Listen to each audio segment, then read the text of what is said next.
അപ്പോൾ GST 2.0 പ്രാബല്യത്തിൽ വന്ന ദിവസമാണിത്. നമ്മളുടെയൊക്കെ തന്നെ പ്രതീക്ഷകൾ സാമ്പത്തിക മേഖലയിൽ എത്രത്തോളം ഉണർവ് ഇന്നത്തെ ഈ പ്രക്രിയ മൂലം ഉണ്ടാകുന്നു എന്നാണ് നമ്മൾ പരിശോധിച്ചുകൊണ്ടിരിക്കുന്നത്. അങ്ങനെ നോക്കുമ്പോൾ വളരെ പ്രധാനപ്പെട്ട ഒരു മേഖല, അതായത് GST ഇളവുകളുടെ വലിയ പ്രതിഫലനം ഉണ്ടാവുക വാഹന വിപണിയിലാണ് എന്നുള്ളതാണ്.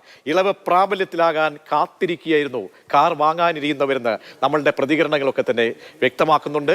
അന്വേഷണങ്ങളിലും ബുക്കിങ്ങിലും ഒക്കെ തന്നെ ഈ വലിയ തിരക്ക് പ്രകടമാകുന്നതായി ഡീലർമാരും ഒക്കെ തന്നെ പറയുന്നുണ്ട്. കൊച്ചിയിൽ നിന്നും പ്രദീപ് ജോസഫ് തയ്യാറാക്കിയ ഒരു റിപ്പോർട്ടുണ്ട്. ആ റിപ്പോർട്ട് കണ്ട ശേഷം നമുക്ക് വിശദമായ വിവരങ്ങളിലേക്ക് എത്താം. ഈ GST ഇളവുകൾ പ്രഖ്യാപിച്ചപ്പോൾ വാഹന നിർമ്മാതാക്കളാണ് ആ ഇളവുകൾ ഉപഭോക്താക്കൾക്ക് നൽകുമെന്ന് ഏറ്റവും ആദ്യം പ്രഖ്യാപിച്ചിരുന്നു. അവർ അതിൻ്റെ വിലയടക്കം പരസ്യം ചെയ്യുകയും ചെയ്തിരുന്നു. ഏതാണ്ട് ഒരു 1,07,000 രൂപ മുതൽ 2.5 ലക്ഷം രൂപ വരെയുള്ള കിഴിവാണ് വാഹന നിർമ്മാതാക്കൾ ഉപഭോക്താക്കൾക്ക് പ്രഖ്യാപിച്ചിരിക്കുന്നത്. പുതിയ GST ഇളവുകൾ വന്നതിന് ശേഷം കൂടുതൽ അന്വേഷണങ്ങൾ വരുന്നുണ്ടോ? എങ്ങനെയുണ്ട്? GSTയുടെ ഇത് വന്നേ പിന്നെ ഇന്നു മുതൽ നമുക്ക് ബില്ലിങ് സ്റ്റാർട്ട് ചെയ്തിട്ടുണ്ട്.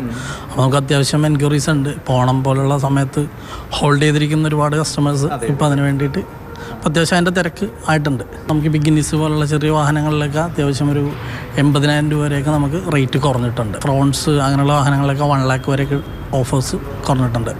GSTയുടെ ബെനിഫിറ്റ് കുറഞ്ഞിട്ടുണ്ട്. ഇതുപോലെ വലിയ വാഹനങ്ങൾ, അതായത് ബസ്സുകൾ, ആംബുലൻസുകൾ, ട്രക്കുകൾ, അത്തരം വാഹനങ്ങൾക്കും ഈ GST ഇളവ് കിട്ടും. അതേസമയം പുതിയ വാഹനം ബുക്ക് ചെയ്യാൻ വേണ്ടി വന്നിരിക്കുകയാണ്. പുതിയ വാഹനം നമ്മുടെ ഈ പ്രൈസ് റിഡക്ഷൻ കിട്ടാൻ വേണ്ടി അതിനുവേണ്ടി വന്നിരിക്കുകയാണ്. നമ്മുടെ എക്സാക്ട്ലി GSTയുടെ ബെനിഫിറ്റ് കസ്റ്റമറിനും കൂടി കിട്ടണമെന്ന് എനിക്കറിയണം. ഞാനൊരു വണ്ടി എടുക്കാൻ വേണ്ടി 2 ആഴ്ച മുമ്പ് പ്ലാൻ ചെയ്തിരുന്നതാണ്.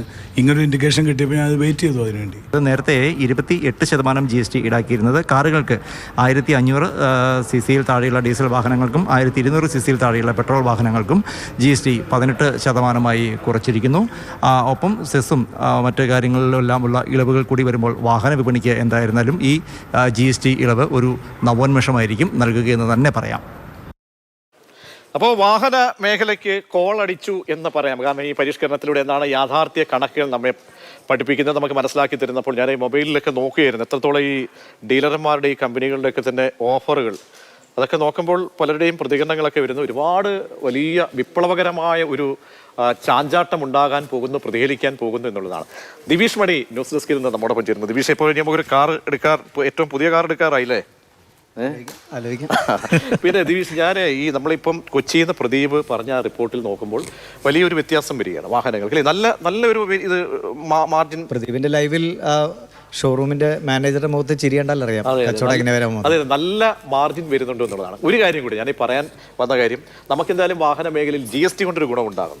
പക്ഷെ കുറച്ചുകൂടി ഒരു സ്റ്റേറ്റിനെ സംബന്ധിച്ചോളം വെൽഫെയർ ആണ് അവിടുത്തെ പ്രധാനമെങ്കിൽ കുറച്ചുകൂടി ഈ പെട്രോൾ, ഡീസൽ, ഈ രണ്ടാണല്ലോ നമ്മുടെ എല്ലാവരും ദൈനംദിനമായിട്ട് നമ്മളുടെ ജീവിതത്തിൽ ഏറ്റവും പ്രധാനപ്പെട്ടതാണ് പെട്രോൾ, ഡീസൽ, ഇന്ധനം. ആ ഇന്ധനം കൂടി GSTയുടെ പരിധിയിലേക്ക് വരികയായിരുന്നു എങ്കിൽ വലിയൊരു ചലഞ്ചാണ്, വലിയൊരു പ്രോസസ്സാണ് പറയുന്നത്, വെല്ലുവിളിയാണ്. പക്ഷേ അതുകൂടി ഉൾപ്പെടുത്തി എന്തുകൊണ്ടാണ് അങ്ങനെ ഒരു ശ്രമത്തിലേക്ക്, ഒരു ചർച്ചകളിലേക്ക് പോലും കേന്ദ്ര സർക്കാർ നീങ്ങുന്നില്ല? അത് ഈ ഇന്ധനവില എന്നത് എപ്പോഴും നമ്മുടെ മൊത്തം സാമ്പത്തിക സംവിധാനത്തെ ഏറ്റവും കൂടുതൽ സ്വാധീനിക്കുന്ന ഒരു ഘടകമാണ്. അപ്പോൾ നമുക്ക് പെട്ടെന്ന് ആഗ്രഹിക്കാം ഇത് വന്നു കഴിഞ്ഞാൽ അത്രയും വിലക്കുറവ് എന്നത്. ഇപ്പോൾ നിലവിൽ 107 രൂപ ചില്ലറയാണ് പെട്രോളിനൊക്കെ നമ്മൾ വില നൽകിക്കൊണ്ടിരിക്കുന്നത്. അപ്പോൾ നിലവിലെ സാഹചര്യത്തിൽ ഈ ആഗോള വിപണിയിലെ ക്രൂഡ് ഓയിൽ വില, ഒപ്പം തന്നെ ഡോളർ, ഇന്ത്യൻ റുപ്പി തമ്മിലുള്ള വിനിമയ നിരക്ക്, ഇതൊക്കെയാണ് പ്രത്യക്ഷത്തിൽ ഇതിനെ സ്വാധീനിക്കുന്ന, വിലയെ നിർണ്ണയിക്കുന്ന ഘടകങ്ങൾ. അതെ, ശരിയാണ്. പല സിദ്ധാന്തങ്ങളുണ്ട്, വലിയ ബുദ്ധിമുട്ടായ സിദ്ധാന്തങ്ങളുണ്ട്, ഓർമ്മയാണ്.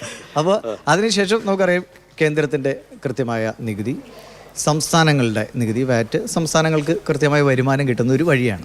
ഒപ്പം ഈ ഡീലർഷിപ്പ് അതിനുവേണ്ടി ചുമത്തുന്ന നികുതി, പിന്നെ ഈ എണ്ണ രാജ്യം മുഴുവൻ എത്തിക്കാനുള്ള അതിൻ്റെ വിപണനം, അതിൻ്റെ ശുദ്ധീകരണം, അങ്ങനെ കുറേ സംഭവങ്ങളൊക്കെ ചേർത്തിട്ടാണ് ഇതിൻ്റെ വില നിർണ്ണയിക്കുന്നത്. അപ്പോൾ അങ്ങനെ ഏകദേശം ഒരു 50 മുതൽ 55% വരെ നമ്മൾ വാങ്ങുന്ന പൈസയുടെ അത്രയും ശതമാനം പൈസ നമ്മൾ ഇതിന്റെ നികുതി ഇനത്തിലാണ് നൽകുന്നത്. അപ്പോൾ ഇതങ്ങ് കട്ടായി കഴിഞ്ഞാൽ വലിയ കുറവാണല്ലേ? അതായത് ചുരുക്കത്തിൽ ഒറ്റ കാര്യമേ ഉള്ളൂ, എന്തായാലും സംസ്ഥാനങ്ങൾ ഇതിനു വേണ്ടി ആവശ്യപ്പെടില്ല, കേരളം അടക്കമുള്ളവർ ആവശ്യപ്പെടില്ല. അപ്പോൾ ഇതിന്റെ ഒരു കറക്കമ്പനി പോലെയാണ്. അപ്പം ഇന്ന് രാവിലെ KN ബാലഗോപാൽ നമ്മളോട് സംസാരിക്കുമ്പോൾ അദ്ദേഹം പറഞ്ഞത് നിലവിലെ ഈ മാറ്റം തന്നെ സംസ്ഥാന സർക്കാരിൻ്റെ വിഹിതം വലിയ തോതിൽ കുറയ്ക്കുമെന്നാണ്. അപ്പോൾ ഈ ഇന്ധനവില എങ്ങാനും അതൊരിക്കലും നടക്കാത്ത കാര്യം തന്നെ എന്ന് ഉറപ്പിക്കാം. ഇനി അങ്ങനെ ആയാൽ തന്നെ സംസ്ഥാനങ്ങളെല്ലാം പിച്ചച്ചട്ടി എന്ന അവസ്ഥ സംസ്ഥാനം അധികം സ്ട്രെസ് കൂടി ഈടാക്കുന്നുണ്ട്. അത് ചെറിയ ശതമാനം.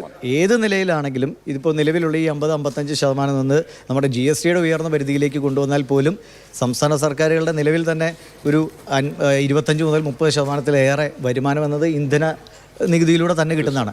അപ്പോൾ നമ്മളിപ്പോൾ നേരത്തെ പ്രജീഷ് സൂചിപ്പിച്ച വെൽഫെയർ സ്റ്റേറ്റ് അല്ലെങ്കിൽ ക്ഷേമ പ്രവർത്തനങ്ങൾക്ക് പണം എവിടെയാണ്? നമ്മൾ പാലം പണിയണം അല്ലെങ്കിൽ മറ്റു കാര്യങ്ങൾ പണിയണം. ഇതിനൊക്കെ പൈസ എന്നത് വരുമാനം ഉണ്ടായേ പറ്റൂ. ആ വരുമാനത്തിലെ പ്രധാന ഘടകം ആ സിദ്ധാന്തം തന്നെയായിരിക്കും ഇനി പതിറ്റാണ്ടുകളോളം ആ ഒരു സിദ്ധാന്തം തന്നെയായിരിക്കും. അപ്പോൾ നമ്മളിനി അങ്ങനെ ചിന്തിക്കുകയേ വേണ്ട. അതായത് പെട്രോൾ ഡീസലിന് അങ്ങനെ ഒരു GST പരിധിയിലേക്ക് വരുമെന്ന് ഒരിക്കലുമില്ല. പിന്നെ കറണ്ട് വണ്ടികൾ, ഇലക്ട്രിക് വണ്ടികൾ ധാരാളം ആവുകയല്ലേ, അതും ഉപയോഗിക്കാവുന്നതാണ്. തീർച്ചയായും നല്ല പുതിയ പോളിസികളും സിദ്ധാന്തങ്ങളും ഒക്കെ തന്നെ ദിവിഷ് പറഞ്ഞു വെച്ചിട്ടുണ്ട്. എന്തായാലും ഒരു കാര്യമേ ഉള്ളൂ, വാഹന വിപണിയെ സംബന്ധിച്ചോളം വലിയൊരു ഉണർവ് ഈ GST പരിഷ്കരണത്തിലൂടെ വരികയെന്നാണ്. വലിയ മാറ്റം, വലിയ രീതിയിലുള്ള തുക മാറുന്നു, നമുക്ക് ആശ്വാസകരമായ രീതിയിൽ ആ കണക്കുകൾ മാറുന്നു എന്നുള്ളതാണ്. അപ്പോൾ മടിക്കേണ്ട, വാഹനം വാങ്ങാത്തവരൊക്കെ തന്നെ പെട്ടെന്ന് തന്നെ വാങ്ങിക്കുക.